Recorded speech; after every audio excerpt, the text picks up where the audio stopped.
இங்கு வந்துள்ள அனைத்து பத்திரிகை நண்பர்கள் அண்ணன்மார்கள் எல்லாருக்கும் வணக்கம். என்னுடைய பேர் சரவணன். நான் வந்து மாஸ் ஜிம் என்ற ஃபிட்னஸ் சென்டர் வச்சுருக்கேன். இந்த ஜிம் ஃபீல்டில் குறைஞ்ச 27 வருஷமாக எனக்கு எக்ஸ்பீரியன்ஸ் இருக்குது. நான் மிஸ்டர் இந்தியா வரைக்கும் மெடல் வின் பண்ணியிருக்கேன். நிறையா ஸ்டூடெண்ட்டை உருவாக்கியிருக்கேன். திண்டுக்கல்லில் உள்ள பாதி ஜிம்மில் நிறையா பசங்க ட்ரெயினராக உருவாக்கியிருக்கேன். இன்னும் நிறைய பேர்த்த வளர்த்துக்கிட்டு வரேன். இப்போ இந்த ப்ரெஸ் மீட் ஆனது உடற்பயிற்சி மட்டுமல்லாமல் மனதை ஒருநிலைப்படுத்தி மனதை கட்டுப்படுத்தி அது ஆன்மீக ரீதியாகவும் இருக்கலாம், இல்லை உடல் ரீதியாகவும் இருக்கலாம், விஞ்ஞானமாக இருக்கலாம், மெஞ்ஞானமாக இருக்கலாம். எனக்குள் நடந்த மாற்றத்தை உங்களுடன் நான் பகிர்ந்து கொள்ளவே பல வருடங்களாக எனக்கு பல போராட்டங்களை சந்தித்து இன்று உங்களை சந்திக்க வாய்ப்பு கிடைத்ததற்கு உங்கள் எல்லாத்துக்கும் மனமார்ந்த நன்றி, கோடான கோடி நன்றி.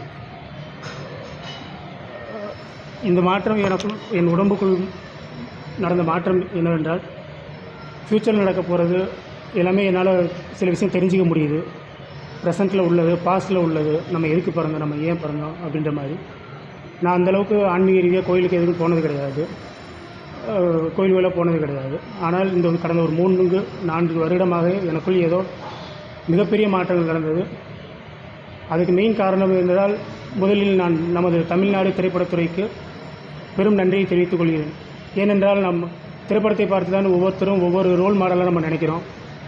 ஃபஸ்ட்டு நம்ம தேசிய கீதம் பார்த்தீங்கன்னா நம்ம அர்ஜுன் சார் சுதந்திர தினத்தை பற்றி எல்லாம் சொல்லியிருக்காங்க.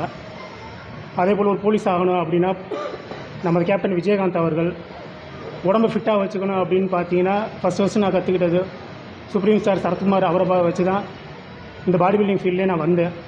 அதுக்கப்புறம் தான் வெளிநாட்டவர்கள் அர்னால்டு, சில்வஸ்டர் ஸ்டாலன் அவங்கள பார்த்து நான் வந்தேன்.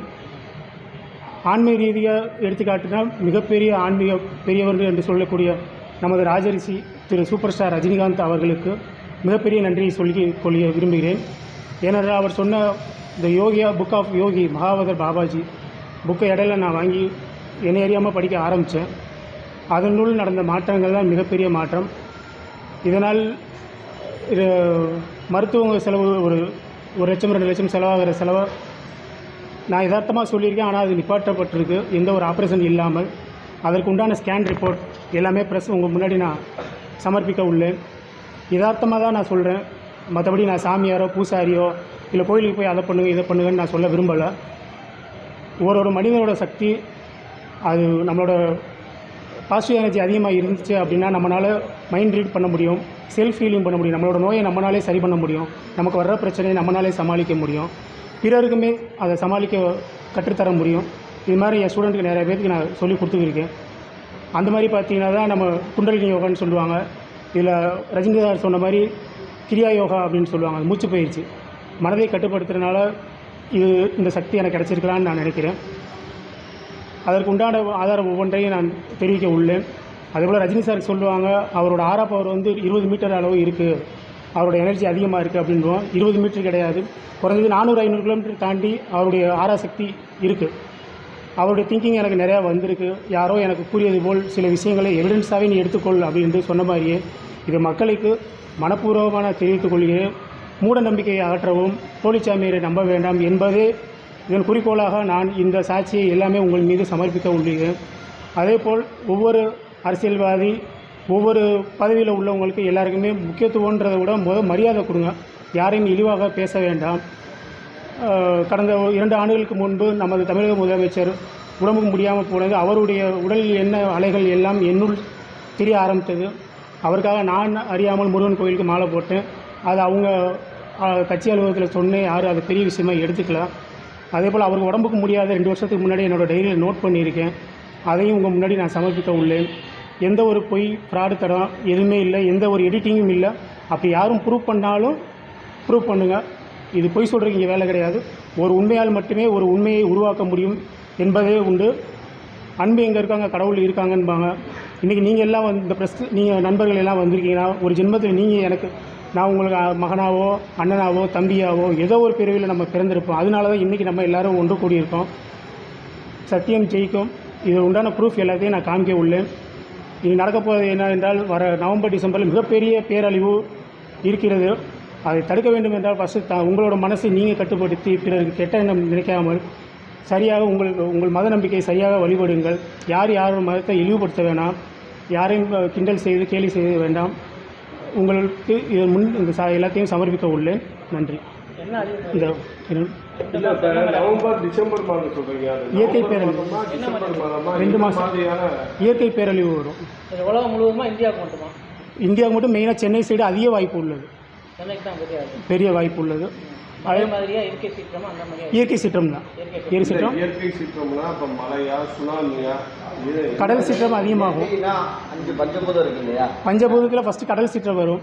அதே போல் மெயினாக தீ விபத்து நடக்கும். அதுக்கடுத்து பார்த்தீங்க அப்படின்னா நம்ப முடியாத மிக கொடூரமான ஆக்சிடெண்ட். அதுன்னு பார்த்தீங்க அப்படின்னா அரசு துறையில் சார்ந்தவர்களுக்கு இது அதிகமாக நடக்கக்கூடும். இது யாருன்னு நான் பேர் சொல்ல விரும்பலை. ஆனால் மிக கொடூரமாக நடக்கும். அவர்களோட வாரிசுதாரர்களிருந்து இருக்கலாம், யாருக்கு வேணால் நடக்கலாம். சென்னை மட்டுமா இல்லை மாநிலம் முழுவதும்? சென்னை தான் main. Chennai main. Kanniyakumari side நடக்கலாம். அரசியல்வாதிகளா இல்லை, பொதுமக்களுக்கு இயற்கை சீற்றங்களால் பேரழிவு கண்டிப்பாக உண்டு. இல்லை ஒன்று நீங்கள் சொல்கிறது தமிழகத்தில் முக்கிய பிரமுகர்கள் முக்கிய பிரமுகர்களுக்கு ஆக நிறைய வாய்ப்பு உண்டு. அரசியலில் உள்ளவங்களுக்கு இல்லை, அரசியல்னா இப்போ ஆளுங்கட்சியா இல்லைன்னா 2 பேர்த்துக்குமே உண்டு. 2 பேர்த்துக்குமே உண்டு.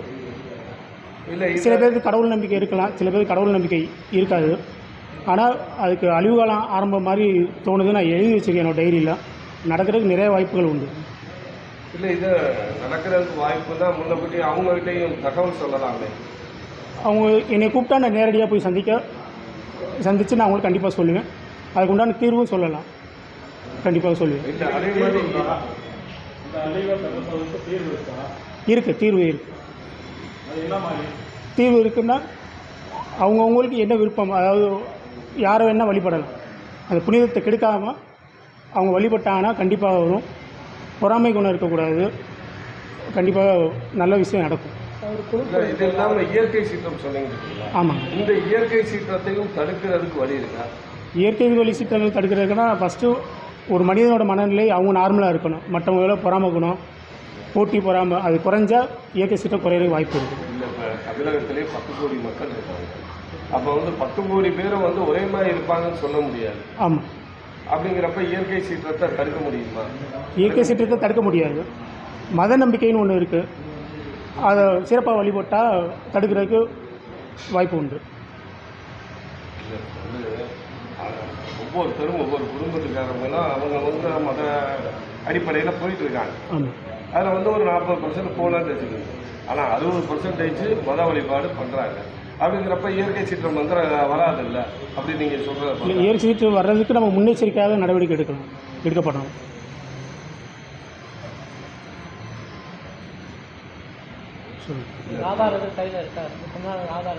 இதுக்கு முன்னாடி வெளியில் உள்ளவங்களுக்கு சொன்னது நடந்திருக்கு. நிறைய பேருக்கு அவங்க நம்பர்ஸ் எல்லாம் நான் கொடுக்குறேன், நீங்கள் வெரிஃபை பண்ணிக்கலாம். அதாவது இப்போ ஜிம்முக்கு வர பசங்களே இருக்காங்க அப்படின்னா வண்டியில் கீழே விழுந்து அப்படின்னு சொல்லுவேன். ஆனால் கடைசியில் வண்டியில் கீழே விழுந்துட்டு வந்திருக்காங்க. பெரிய லெவலில் வெளியில் யார்ட்டையும் சொல்லலை. என்னால் சொல்ல வெளியில் வர முடியல. இதுதான் முதல் வாய்ப்பு. வந்தால் கண்டிப்பாக சொல்லுவேன். இல்லை, இப்போ 2026 தேர்தல் இது உங்களுக்கு தெரியுமா? அந்த இதில் யார் ஜெயிப்பாங்க? அது இனிமேட்டு மெடிடேஷன் பண்ணி அது யார்கிட்ட சொல்லணுமோ முறையாக தான் சொல்லணும். ஏன்னா பொது இடத்துல அது சொல்லக்கூடாது. சில கட்டுப்பாடுகள் உண்டு. இயற்கை விதிக்கு இந்த பிரபஞ்ச விதிக்கு ஒரு கட்டுப்பாடு உண்டு. ஆனால் இதன் மூலமாக என்ன அப்படின்னா நான் சிஎம்ஐ கண்டிப்பாக மீட் பண்ணுவேன்னு எனக்கு நம்பிக்கை இருக்குது. இந்த பிரபஞ்ச விதிப்படி எப்படி நான் உங்களை ப்ரெஸ் மீட்டில் மீட் பண்ணுவேன் அப்படின்றத நான் என் டைரியில் எழுதி வச்சுருக்கேனோ. சிஎம் சாரை மீட் பண்ணுவேன். ஆன்மீகத்தை அறிமுகப்படுத்திய ரஜினி சாரை கண்டிப்பாக மீட் பண்ணுவேன். இதன் மூலமாக பாபா 2 வர்றதுக்கு வாய்ப்பு இருக்குது. ஆமாம், பாபா 2 காந்தார் 2 வரவுன்னு நான் எழுதி வச்சுருக்கேன். அதுக்கு உண்டானது எல்லாம் முடிக்க போகிறாங்க. பாபா 2மே கண்டிப்பாக வர்றதுக்கு வாய்ப்பு நிறைய இருக்குது. ஆமாம். குழு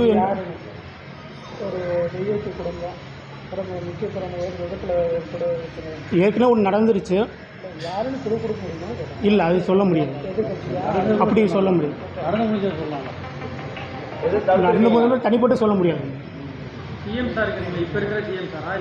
இல்லை, சிஎம் சார் இடையில உடம்புக்கு முடியாமல் இருந்துச்சு. அதை முதற்கொண்டு டைரியில் எழுதி வச்சுருக்கேன். அது அவங்க கட்சியில் உள்ளவங்களுக்கு சொன்னேன். ஏன்னா கடவுளை சில பேருக்கு பிடிக்காது, ஆனால் சில பேருக்கு கடவுளை பிடிக்குன்ற மாதிரி அவங்க சொன்னால் அது சரிபரியாக எடுபடல. ஆனால் நான் என்னை அறியாமல் முருகனுக்கு மாலை போயிட்டு வந்தேன். அவங்க கட்சியில் பேசின அவங்க ஆடியோ ரெக்கார்டிங் இருக்குது, அதையும் நான் உங்களுக்கு சமர்ப்பிக்க உண்டு. இப்போ 2வது முறை அவருக்கு உடம்பு முடியாதப்ப எனக்கு அறியாமல் உடல் ஏதோ பயம் உணர்ச்சி இருந்துச்சு. அதையும் அவர்கிட்ட சொன்னேன். ஆனால் அது சரிவர கேட்டுக்கல. அப்புறம் யாரும் நம்ப மாட்டாங்க, எதுக்கு நம்ம தேவையில்லாமல் ரிஸ்க் எடுத்துக்கிட்டு அப்படின்ட்டு யார்ட்டையும் சொல்லலை. எதுவுமே வெளியில் கொண்டு வரணும் தான் சொல்லுவேன். நன்றி.